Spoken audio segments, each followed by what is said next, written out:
दोस्तों, बहुत से लोग जीवन में एक गलती करते हैं कि लक्ष्य को पूरी तरह से निर्धारित नहीं कर पाते।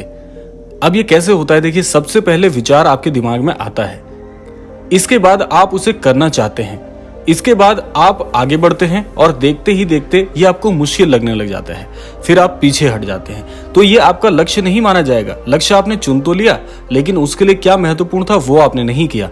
अधिकतर लोग इसीलिए असफल हो जाते हैं क्योंकि उनका लक्ष्य पूरी तरह से निर्धारित ही नहीं है। उनके पास ना तो उस लक्ष्य को पूरा करने की जानकारी है और ना ही उतना अद्भुत ज्ञान है जिस वजह से उस लक्ष्य को पूरा किया जा सकता है।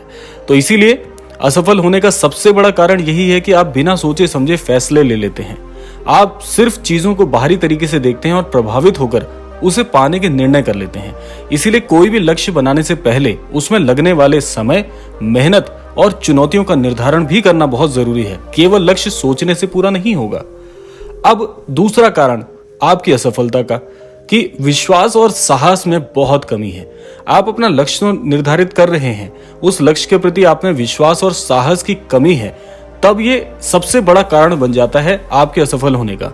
देखिए, आप में विश्वास और साहस का ना होना आपको लक्ष्य से भटकाता है। आपको बार बार लगने लगता है कि शायद मैं नहीं कर पाऊंगा ये।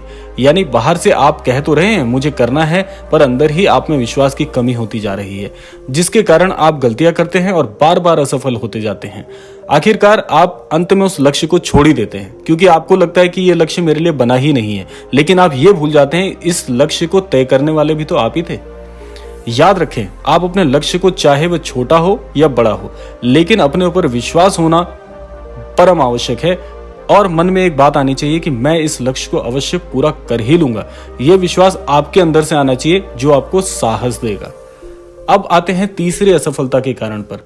तीसरी असफलता का कारण लगभग 99% लोगों की बहुत महान गलती है। वह गलती क्या है? देखिए, हम किसी भी कार्य को जो है वो टालना शुरू कर देते हैं, बहाने बनाना शुरू कर देते हैं।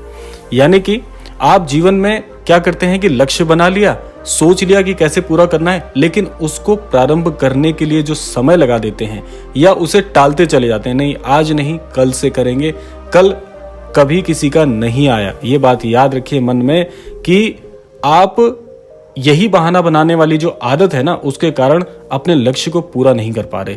हम भी एक नियम बनाते हैं और किसी ना किसी कारण से उन नियमों को तोड़ते जाते हैं, तब हम बार बार असफल हो रहे हैं। इसमें ना तो ईश्वर की गलती है, ना आपके भाग्य की गलती है। होता सिर्फ यही है कि अगर कोई लक्ष्य है, पूरा करने की होड़ है, जीवन में कुछ बनना चाहते हैं, तो सबसे पहले उस कार्य के लिए नहीं, स्वयं के लिए नियम बनाएं। नियम बनाना बहुत आसान है, लेकिन उन नियमों पर चलना बड़ा कठिन कार्य है। तो सबसे पहले नियम अपने लिए बनाइए कि अगर आपने सोचा है कि आज से, इसी क्षण से इस कार्य को शुरू करना है, अपने लक्ष्य को पाना है और मन में यह अंतर विश्वास आपने ठान लिया है, तो उस विश्वास को पूरी ईमानदारी से निभाना भी आपका कार्य है। तो किसी भी कार्य को, किसी भी लक्ष्य के लिए कार्य को कल पर ना टालें, क्योंकि ये हमने पहले भी बहुत सालों से पढ़ा है। इतने सालों से हमने पढ़ाई की है, उसमें भी यही सिखाया गया है कि कल किसी का नहीं आता।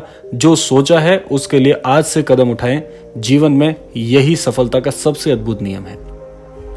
बात करते हैं अगली गलती की। जीवन में और असफलता के कारण क्या है? हम क्या कर रहे हैं? जीवन में गलतियां तो हो जाती हैं। देखिए, एक बात है, मनुष्य जीवन है और ऐसा कोई मनुष्य पैदा नहीं हुआ जिससे गलती ना हो। लेकिन गलतियों से जो नहीं सीखते वो जीवन में सबसे बड़े असफल व्यक्ति बनते हैं। जैसे कि मैंने आपको बताया था कि असफलता ही हमारी शिक्षक होती है। हमारी असफलता हमारी गलतियों की वजह से होती है। यदि हम कोई गलती करें, इसमें कोई बड़ी बात नहीं है, क्योंकि गलतियां इंसान से ही होती हैं। पर यदि हम अपनी गलतियों से नहीं सीखते तो यह हमारी सबसे बड़ी गलती होती है। बार बार असफल होने का मुख्य कारण होता है कि हम अपनी गलतियों को नजरअंदाज कर देते हैं। जो गलती हमने की है उसे हम कहते हैं कि कोई बात नहीं, अगली बार कर लेंगे। जब भी असफल होते हैं तो हम परेशान तो हो जाते हैं, पर इसका कारण जानने की कोशिश नहीं करते। यदि हम ध्यान से देखें तो हम में से बहुत से लोगों से गलती होती है। हमसे कोई गलती अगर हो भी रही है जिसकी वजह से हम असफल हुए हैं, उस गलती से सीखें और उसे सुधारने की कोशिश करें। क्योंकि सबसे बड़ी गलती क्या है? अगर हमसे कोई भूल हो गई, जानबूझकर भी यदि कोई भूल हो गई, तो उस भूल से हम दोबारा वो गलती ना दोहराएं। यही सबसे बड़ी मूर्खता है। इसीलिए जीवन में इस वजह से हम असफल नहीं हो रहे कि ज्ञान की कमी है, हम इस वजह से असफल हो रहे हैं कि हम अपनी गलती मानना नहीं चाहते। इसलिए गलतियों को मानिए और सदैव दूसरों की गलती से सीखिए, ना कि अपनी गलती से। यह बहुत बड़ा नियम है जो कि हमारे शास्त्रों में भी अगर आप गहनता से देखते हैं, सीखते हैं, तो ये बात आपको समझ में आ जाएगी। अगली बात करते हैं। अगली बात बहुत महत्वपूर्ण है, वह है ज्ञान की कमी। अब देखिए, जीवन में क्या होता है कि अगर हमने किसी को किसी बड़े मुकाम पर चढ़ते हुए देख लिया, हमने किसी की सफलता देख ली, तो हम केवल उसके बाहरी जीवन से अपने जीवन में बहुत सारे नियम खुद बना लेते हैं। ये होती है ज्ञान की कमी।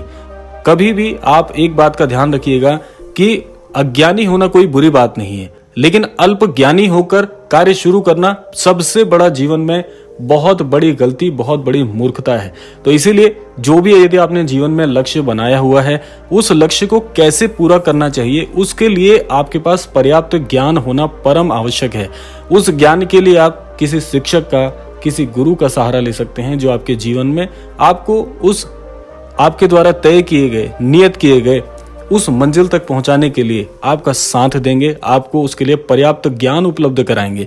जब आपको उसके लिए पर्याप्त ज्ञान हो जाएगा तो समझ लीजिए आपके तर्कश में वो सारे बाण हैं जिससे आप उस जो जीवन में आपने कुछ तय किया हुआ है उसको हराने के लिए बहुत बहुत काफी है। तो इसीलिए अपने तर्कश को यानी कि ज्ञान के कोष को खाली मत रहने दीजिए। उसके लिए जितना पर्याप्त ज्ञान होना चाहिए उतना अवश्य लेकर आइए। अब चलते हैं अगली बात की ओर। अब देखिए, होता क्या है, आज जिस प्रकार से ये भौतिक संसार आप देख रहे हैं, सारे इस पूरे बड़े संसार में बहुत से लोग हैं जो आपको कुछ ना कुछ सिखा के जाते हैं। लेकिन हमारी सबसे बड़ी गलती क्या होती है, हम सीखने की बजाय दूसरों की बातों में बहुत जल्दी आ जाते हैं। कुछ लोग तो कहेंगे कि लोगों का काम है कहना, कुछ मत कहिए, लोग तो कहते रहेंगे और ये समय यूं ही बीत जाएगा। पर हाँ, असफल होने के एक यह भी कारण है कि आप लोगों की बातों में जल्दी आ जाते हैं। यदि किसी ने कह दिया कि क्यों कर रहे हो, इसमें कुछ नहीं रखा है, कुछ लोगों ने कोशिश की लेकिन सब असफल हो गए, मुझे तो नहीं लगता ये कि हो पाएगा तुमसे, तो अपना समय खराब मत करो। और इस प्रकार की जो बहुत असफल सी बातें हैं, ये आप सुनने के बाद स्वयं ये मान लेते हैं क्योंकि ऐसे अमुक व्यक्ति ने मुझे कहा था कि असफल है, आप नहीं कर पाओगे। आप केवल उसकी बात से अपने मन में ये बात घर कर लेते हैं कि मुझसे भी ये कार्य नहीं हो पाएगा। तो ये बातें आपके दिमाग पर असर कर लेती हैं और आप इन बातों को सच मानने लगते हैं और फिर अपना लक्ष्य में नकारात्मक भावना आपकी कोशिशों और उत्साह को कम कर देती हैं और आप फिर से असफल हो जाते हैं। इसलिए लोगों की बातों पर इतना ध्यान मत दीजिए। लोग तो जैसे हैं और जितना जानते हैं उसके अनुसार ही बोलते हैं, पर आपसे बेहतर आपके लक्ष्य को कोई नहीं जानता। क्योंकि आज जितने भी सफल व्यक्ति जीवन में आप देख रहे हैं, यह भी कभी स्वयं पर भरोसा करके, स्वयं पर विश्वास करके, पर्याप्त ज्ञान लेके सफल बने हैं। इनको भी बहुत से लोगों ने यूं ही ललकारा होगा कि आपसे नहीं होगा, ये कार्य बहुत मुश्किल है, असंभव है। लेकिन उन लोगों की बात का चुनाव करने की बजाय स्वयं पे विश्वास किया और उस लक्ष्य को बहुत ही कठिन परिश्रम से प्राप्त कर लिया। और आज वो सफल व्यक्ति आपके जीवन में एक उदाहरण बन के बैठे हैं कि मेरे जीवन से सीखो सफलता के सही मायने क्या होते हैं। तो यह है वे कुछ नियम, वो कुछ बातें जो आपको बहुत ज्यादा प्रसारित करती हैं कि जीवन में कुछ करके दिखाइए। ये जीवन यूं ही व्यर्थ करने के लिए ईश्वर ने नहीं दिया। आप बहुत कुछ कर सकते हैं जीवन में। और श्री महाराज जी भी हमको एक ही बात सिखाते हैं कि स्वयं पर विश्वास करिए, जो भी कार्य करना चाहते हैं उस कार्य पर विश्वास कीजिए, अपने गुरुजनों पर विश्वास कीजिए और सबसे बड़ी बात है ईश्वर के प्रति विश्वास रखिए। सब कुछ आप संभव कर सकते हैं, यही जीवन का सबसे बड़ा नियम है। तो यह था आज का अद्भुत क्रमांक। आशा करते हैं कि आज के क्रमांक से अवश्य ही कुछ सीख पाएंगे। इसी कामना के साथ विदा लेने का समय भी आ गया।